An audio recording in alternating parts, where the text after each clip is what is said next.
Ouais, suite et certainement fin du scandale d'Addario, le fabricant de cordes qui s'est mis dans une mouise dont vraiment elle n'avait pas besoin et qu'elle aurait pu éviter très facilement.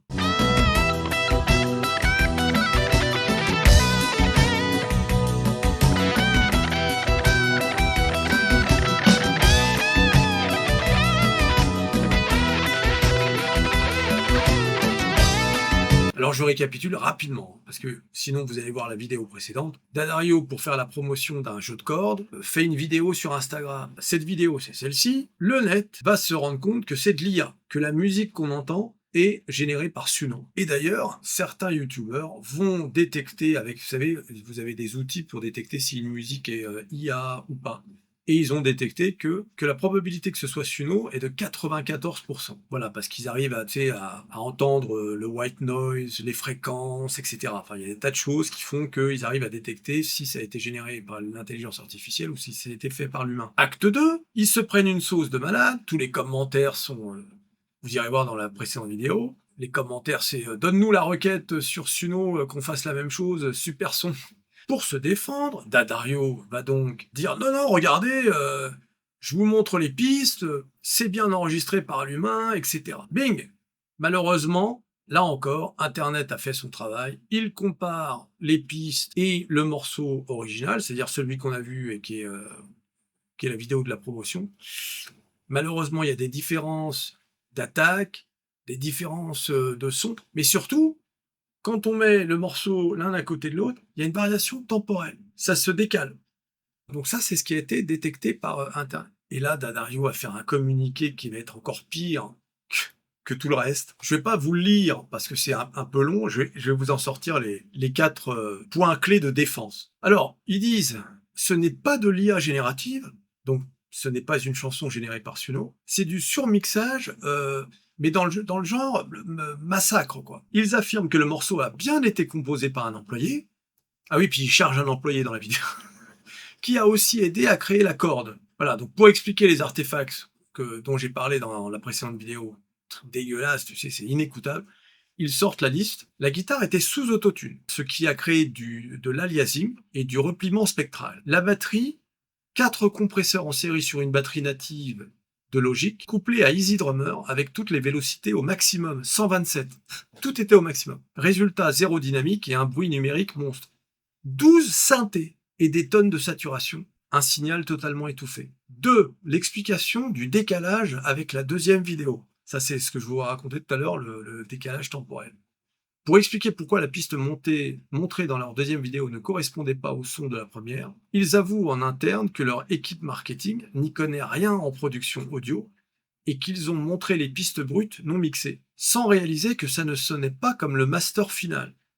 Bien évidemment, on va revenir sur ce point, mais ça n'a aucun rapport avec un décalage temporel. La concession sur l'IA, le mastering, et c'est là qu'il reste un peu...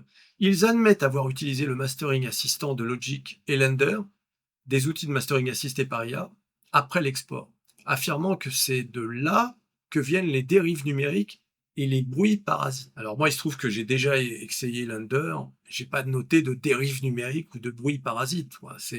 Et alors, il conclut en rappelant qu'ils sont une boîte de musiciens, qu'ils vendent du matériel pour des humains et que si l'IA remplace les musiciens, D'Addario coule. Ce qui est vrai. Il s'excuse pour le retard de réponse et le manque de compétences en prod audio. Voilà, alors après ce statement, vous l'imaginez, tout le monde l'aurait trouvé dessus. Le commentaire qui est sorti le plus souvent, c'est bien sûr que masteriser un morceau ne crée pas de décalage temporel. Vous avez certainement tous masterisé un morceau, enfin certains d'entre vous. Le mastering, c'est juste l'application d'effets, de limiteurs, compression, etc. Voilà. Généralement, ton morceau sur le temporel, c'est toujours le même. En revanche, si tu appliques le mastering, tu sais, tu as plus d'ampleur, le morceau est plus fort, etc. D'accord? Et tu n'as pas de décalage temporel. Quant au reste, c'est-à-dire les guitares autotune, ça, à la limite, on s'en fout. C'est pas le problème. Mais cette histoire de décalage temporel et de différence de jeu, par exemple, si tu prends une guitare et que tu entends ça je sais pas moi, sur l'IA, Je sais pas si on va entendre là, parce que c'est pas branché, mais peu importe. Et que, une fois que tu montres les multipistes, t'entends ça, bon bah, tu vois bien qu'il y a une différence. C'est ce qui se passe sur leur démo. Bon, tu vois bien, c'est là que ça colle pas et c'est pour ça que personne n'y croit. Et en fait, il y a un gars, je crois que c'est le meilleur commentaire pour résumer la situation. Au lieu de s'obstiner dans ses conneries, à dire des conneries, il vaudrait mieux admettre. Nous avons payé quelqu'un pour le contenu sans savoir qu'il s'agissait de musique générée par IA. Nous en sommes désolés, nous n'avons jamais eu l'intention de tromper nos clients potentiels et nous serons plus vigilants à ce sujet à l'avenir. Voilà. Ils auraient sorti ce commentaire dès le départ, on n'en aurait même pas parlé, je n'en aurais même pas fait une vidéo. Voilà. Et peut-être même que les gros youtubeurs, là, comment il s'appelle le mec, là? J'ai oublié son nom, Afko ou je sais pas quoi, là, le bassiste, là. Peut-être que même lui, il n'en aurait pas parlé. Voilà, alors je reviens un peu sur cette vidéo, parce que entre temps, il y a le youtubeur Red Shull, gros youtubeur guitare, qui dit avoir reçu les fameuses pistes Logic, voilà, qui lui ont été envoyées par un gars qui travaille chez Dadario et qu'il connaît, et il prétend que ces pistes ont été enregistrées avant la première publication de la fameuse vidéo qui a fait polémique. Donc il montre pour le prouver les métadatas, c'est-à-dire, tu sais, quand tu vas dans chaque fichier sur Mac ou Windows, tu as, tu sais, la date de création, etc. Donc il dit, en fait, sa théorie, c'est la suivante. Le type, le compositeur, a commencé à faire la chanson pour de vrai. Il s'est rendu compte que finalement, il n'y arrivait pas. Son mix était pourri, qu'il n'arrivait pas à finir, ni à mixer, ni à masteriser. Alors ce qu'il a fait, je parle de son hypothèse, c'est qu'il a importé son morceau dans Suno, et il a dit à Suno, bon, réarrange-moi ça, de façon à avoir un mix professionnel et un mastering professionnel. Voilà, ça c'est sa théorie. Ah, c'est fou, hein.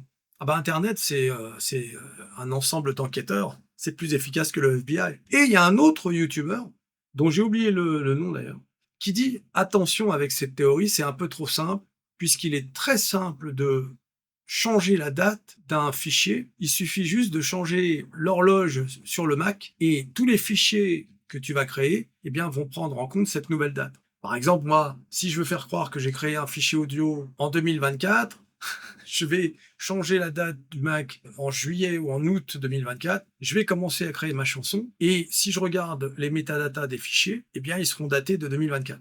Voilà.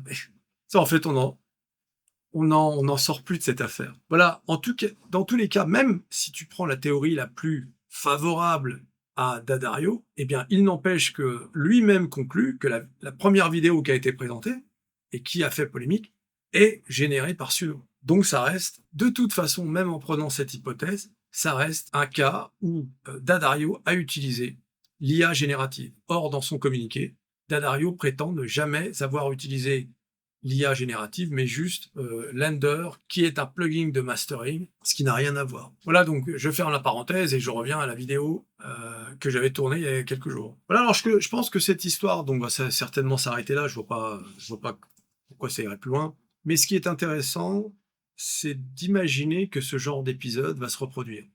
Parce que là, on arrive encore à détecter que c'est de l'IA. Mais demain, on ne pourra plus.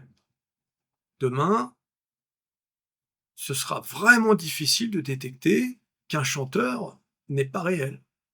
La seule façon qu'on aura de savoir si ce mec existe, ou cette nana, bah, c'est de savoir si on va le voir sur scène. Mais si c'est un artiste de studio, de clip, et qui fait jamais de concert, tu pourras jamais savoir. Avec l'avancée de l'IA. Aujourd'hui, on arrive à repérer quand un personnage est IA, puis il y a tu sais, il y a des défauts, des machins, et puis la peau est toujours clean, etc. Mais dans 10 ou 15 ans, tu pourras plus. Et quand je dis 10 ou 15 ans, je suis vraiment généreux. Ce sera plutôt que ça. Tu pourras vraiment voir si le mec existe, même d'ailleurs pour les youtubeurs, tu pourras vraiment savoir si le mec existe que si tu le vois en vrai.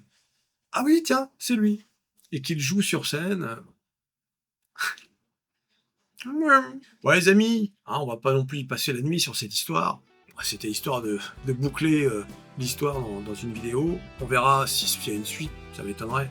En attendant, tu t'abonnes, tu likes, tu partages, tu cliques, cliques, cliques sur à peu près tout ce qui peut être cliqué. Dadario, sa réponse à la mort moelle. Et on se revoit à la prochaine vidéo. Allez, salut.